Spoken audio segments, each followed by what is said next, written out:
Hello welcome students, new video में आप सभी का वेलकम है। बेसिकली इस वीडियो में हम देखने वाले हैं सिलेबस यूपी बोर्ड परीक्षा 2024 के लिए, यूपी बोर्ड सेशन 2023-24 के लिए जो ऑफिशियल यूपी बोर्ड के द्वारा, यूपी बोर्ड माध्यमिक शिक्षा इलाहाबाद के द्वारा जारी किया है सिलेबस हिस्ट्री का, क्लास 12th का, इतिहास का। इस वीडियो में हम कंप्लीट आपको बताने वाले हैं सिलेबस के बारे में, मेन टोटल क्या रहने वाले हैं चैप्टर वाइज, एंड उसके साथ साथ क्या रहने वाला है आपका टॉपिक उसमें, ठीक है। नंबरिंग सिस्टम के साथ सभी डिटेल्स आपको कंप्लीट इस वीडियो में मैं प्रोवाइड करने वाला हूं। तो चलिए वीडियो को स्टार्ट करते हैं। उससे पहले आपसे एक छोटा सा रिक्वेस्ट है, कमेंट बॉक्स में आप सभी को जो भी डाउट होता है, जो भी आपको चीज़ें समझ में नहीं आती है, कमेंट बॉक्स में जरूर से ड्रॉप करिएगा, ठीक है। तो सबसे पहले बता दूं, यहाँ पे दिया गया है 100 नंबर का आपका एग्जामिनेशन होता है, 100 नंबर का प्रश्न पत्र होता है, ठीक है। ये सब आपको ऑलरेडी पता ही होगा, ठीक है। इसमें सिलेबस की बात करें तो इसमें सबसे पहले आपका जो सेक्शन फर्स्ट है, ठीक है, मतलब भाग फर्स्ट, उसमें देखते हैं कितने चैप्टर्स हैं। तो जो पहला चैप्टर्स है उसके अंतर्गत यहाँ पे दिया गया है विषय 1, ठीक।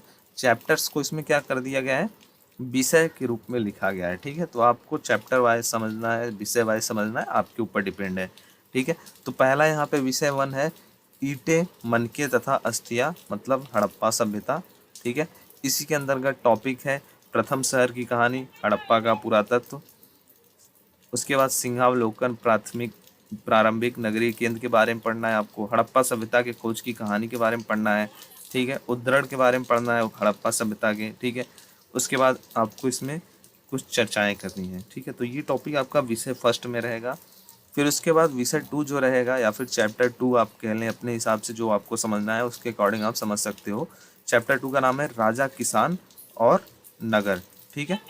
और इसके अंदर हमको क्या क्या पढ़ना रहेगा, राजनीतिक और आर्थिक इतिहास के बारे में पढ़ना रहेगा। शिलालेख किस प्रकार इतिहास का निर्माण करता है, सिंहावलोकन करना है, ठीक है। मौर्य काल से गुप्त काल तक की राजनीतिक आर्थिक इतिहास के बारे में पढ़ना है। खोज की कहानी पढ़ना है। शिलालेख और लिपि का स्पष्टीकरण मतलब विज्ञान पढ़ना है। राजनीतिक और आर्थिक इतिहास की अवधारणा में परिवर्तन पढ़ना है, ठीक है। उसके बाद विचार विमर्श, जैसे उसमें हमने पढ़ा था इतिहासकारों के बारे में, ऐसे इसमें भी पढ़ना है हमको, इतिहासकारों और शिलालेख की विवेचना के बारे में पढ़ना है, ठीक है। उसके बाद विषय तीसरे की बात की जाए, मतलब जो हमारा विषय थर्ड है नेक्स्ट टॉपिक, उसके अंदर हमको पढ़ना है बंधुत्व, जाति तथा वर्ग, या फिर इसको कह लें चैप्टर नंबर 3। तो जो जो हमारा चैप्टर नंबर 3 रहने वाला है वो है बंधुत्व, जाति तथा वर्ग। और इसके अंदर हमको पढ़ना है सामाजिक इतिहास महाभारत के संबंध में, ठीक है। सिंहावलोकन, जाति, वर्ग, बंधुत्व के संबंध में, ठीक है। खोज की कहानी में हमको पढ़ना है महाभारत के संदर्भ में इनका परिवर्तन और संचरण, ऐसे ही और भी यहाँ पे टॉपिक है। फिर उसके बाद आता है हमारा विषय नंबर 4, या फिर आप कह लें अपने अकॉर्डिंग चैप्टर नंबर 4, जिसके अंतर्गत आपको पढ़ना है विचारक, विश्वास और इमारतें, ठीक है। इसमें हमको क्या क्या पढ़ना है, बौद्ध धर्म का इतिहास, सांची सपूत स्तूप, ठीक है। उसके बाद सिंहावलोकन, वैदिक काल, जैन धर्म, वैष्णव धर्म, शैव धर्म के बारे में संक्षिप्त में। उसके बाद वैद्य धर्म के संदर्भ में सांची स्तूप की खोज की कहानी, ये सब टॉपिक पढ़ना है। फिर उसके बाद हमारा जो सेक्शन नंबर 2 है, या फिर भाग नंबर 2 है, ये भी 30 नंबर का ही है। और इसमें हम टॉपिक देख लें या फिर चैप्टर की बात कर लें, तो इसमें हमारा जो विषय नंबर 5 है उसमें लिखा हुआ है यात्रियों के नज़रिए, ठीक है। तो इसमें हमको क्या क्या टॉपिक्स है, यात्रियों के विवरण के आधार पर सामाजिक और सांस्कृतिक जीवन की रूपरेखा, ठीक है। लेखन की कहानी में हमको कहाँ से कहाँ तक की यात्रा क्यों की, क्या मिला, ठीक है, इसके बारे में। उद्धरण में हमको पढ़ना है अल्बर्यूनू, ठीक है, इनके बारे में पढ़ना है। उसके बाद विषय नंबर 6 जो आता है, या फिर आप कह लें कि चैप्टर नंबर 6, भक्ति, सूफी और परंपराएं, ठीक है। इसके अंतर्गत हमको क्या क्या पढ़ना रहेगा, इन सब चीज़ों के बारे में पढ़ना रहेगा। धार्मिक इतिहास में हमको पढ़ना रहेगा भक्ति और सूफी की परंपरा के बारे में, ठीक है। सिंहावलोकन में 2 टॉपिक पढ़ना रहेगा, धार्मिक विकास की रूपरेखा और दूसरा भक्ति और सूफी संतों के विचार और व्यवहार। उसके बाद संचरण मतलब बदलाव की कहानी में किस प्रकार जो भक्ति और सूफी कृतियों को क्या किया गया, ठीक है। उद्धरण में जैसे चुने हुए भक्ति सूफी रचनाओं का सार पढ़ना रहेगा। ये सब टॉपिक्स आपको पढ़ना रहेगा।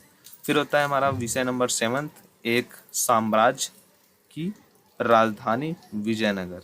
इनमें हमको इन सब चीज़ों के बारे में पढ़ना रहेगा, और वो टॉपिक आपको पहले से ही दिया गया है, ठीक है। टॉपिक बनाया गया है, टॉपिक के अंदर आपको दे दिया गया है कि इन सब चीज़ों के बारे में पढ़ना रहेगा। जैसे हम्पी की खोज किस प्रकार हुई, हम्पी की इमारतों का दृश्य पढ़ना रहेगा, हम्पी के बारे में पढ़ना रहेगा, ठीक है। उसके बाद आता है हमारा 8 नंबर सब्जेक्ट या फिर 8 नंबर विषय जो है किसान, जमींदार और राज, ठीक है। इनमें हमको क्या क्या पढ़ना रहेगा, ये सब टॉपिक दिया हुआ है। फिर आता है हमारा सेक्शन नंबर 3 या फिर भाग नंबर 3 आप कह लें। ये भी आपको बोर्ड परीक्षा में 30 नंबर के लिए ही पूछे जाने हैं। इसमें हमको क्या क्या पढ़ना है, तो देखिए विषय नंबर 9 इसमें क्या दिया गया है, उपनिवेशवाद और देहात, ठीक है। इसके अंदर हमको पढ़ना रहेगा जैसे उपनिवेशवाद और ग्रामीण समाज, सरकारी प्रतिवेदनों से साक्ष्य, ठीक है। ईस्ट इंडिया कंपनी, राजस्व व्यवस्था और सर्वेक्षण, 19वीं शताब्दी में परिवर्तन, 18वीं शताब्दी के उत्तरार्ध में जमींदारों, किसानों और कलाकारों का जीवन वृत्तांत, इन सब चीज़ों के बारे में हमको पढ़ना रहेगा। फिर उसके बाद आता है हमारा विषय नंबर 10 जो कि हमारा है विद्रोही और राज, विद्रोही और राज। इसमें हमको क्या करना रहेगा, 1857 ईस्वी का चित्रण रहेगा। 1857 ईस्वी में जो घटनाएं हुई, क्रांति हुई, उनके बारे में आपको पढ़ना रहेगा। जैसे 1857 से 1858 की घटनाएं, इस घटनाओं को किस प्रकार संरक्षित और चित्रित किया गया है, ठीक है, उनके बारे में हमको पढ़ना रहेगा। फिर आता है हमारा विषय नंबर 11 जो है महात्मा गांधी और राष्ट्रीय आंदोलन। इसके अंतर्गत हमको जो भी उनके आंदोलन थे उनके बारे में पढ़ना रहेगा। जो टॉपिक है राष्ट्रवादी आंदोलन 1918 से 1948 ईस्वी तक, ठीक है। गांधीवादी राजनीति की प्रगति और नेतृत्व, इन सब चीज़ों के बारे में पढ़ना रहेगा। 1931 ईस्वी में महात्मा गांधी, इनके बारे में पढ़ना रहेगा, ठीक है। तो यही सब टॉपिक रहेगा। और आगे जो एक दो और बचता है सब्जेक्ट, जैसे हमारा विषय नंबर 12 हुआ या फिर चैप्टर नंबर 12 आप कह लो, संविधान का निर्माण इसका नाम है, ठीक है। इसके अंदर हमको क्या पढ़ना रहेगा, स्वतंत्रता और नूतन राष्ट्रीय राज्य के बारे में पढ़ना रहेगा, संविधान के निर्माण के बारे में पढ़ना रहेगा, ठीक है। कैसे निर्माण हुआ, क्या क्या निष्कर्ष निकला, इन सब चीज़ों के बारे में पढ़ना रहेगा, ठीक है। तो ये था पूरा टॉपिक जो कि मैंने आपको स्टेप बाय स्टेप सभी चीज़ें बता दी हैं। और आपको एक थोड़ा सा और रहता है, जो मानचित्र का कार्य रहता है 10 नंबर के लिए आता है। तो ये जो है वो आपके स्कूल कॉलेज की तरफ से आपको अच्छे से करा दिया जाएगा, डिफाइन कर दिया जाएगा, बता दिया जाएगा कैसे क्या क्या करना रहेगा। और इस PDF को आप डाउनलोड कर सकते हो, डिस्क्रिप्शन बॉक्स में लिंक है, यूपी बोर्ड की ऑफिशियल वेबसाइट से भी कर सकते हो। और तो नंबरिंग का सिस्टम ये रहने वाला है, आपको ऑलरेडी यहाँ पे प्रीव्यू दे दिया गया है कि बहुविकल्पी प्रश्न 10 आएंगे और एक एक नंबर के रहेंगे, मतलब टोटल बहुविकल्पी प्रश्न से जो नंबर उठेंगे वो 10 नंबर। अति लघु उत्तरी प्रश्न जो हैं वो 5 आएंगे और ये 2-2 नंबर वाले होते हैं, तो 10 नंबर अति लघु उत्तरी प्रश्न से आएंगे। फिर आता है हमारा लघु उत्तरी प्रश्न, तो लघु उत्तरी प्रश्न जो हैं वो 6 पूछे जाएंगे और ये 5-5 नंबर वाले होते हैं, तो 30 नंबर आपके लघु उत्तरी से हो गए। फिर जो दीर्घ उत्तरी वाले प्रश्न हैं वो 3 पूछे जाएंगे और ये 10 नंबर वाले होते हैं, तो 30 नंबर आपके दीर्घ उत्तरी से आ गए।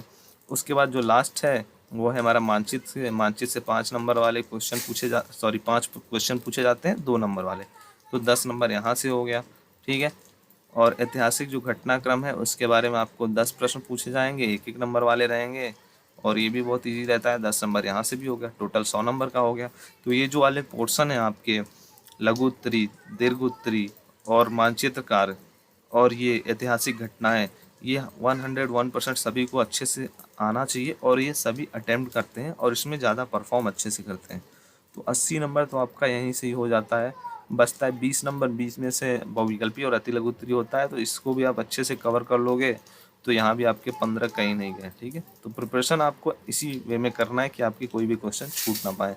इस सिलेबस के अकॉर्डिंग, इन टॉपिक के अकॉर्डिंग अगर आप पढ़ेंगे तो आपकी कोई भी जो क्वेश्चन से वो बाहर नहीं जाएगी, ठीक है। तो इस सिलेबस को डाउनलोड कर सकते हैं आप डिस्क्रिप्शन बॉक्स में से। और आपको नेक्स्ट किस सब्जेक्ट पे सिलेबस चाहिए, किस सब्जेक्ट का सिलेबस चाहिए, आप कमेंट बॉक्स में बताइए, टीम आपकी ज़रूर से हेल्प करेगी और हम आपके लिए ज़रूर से सिलेबस लेकर के आएंगे, ठीक है। सो मिलते हैं आप सभी से नेक्स्ट वीडियो में, तब तक के लिए सभी को जय हिंद, जय भारत, वंदे मातरम, धन्यवाद।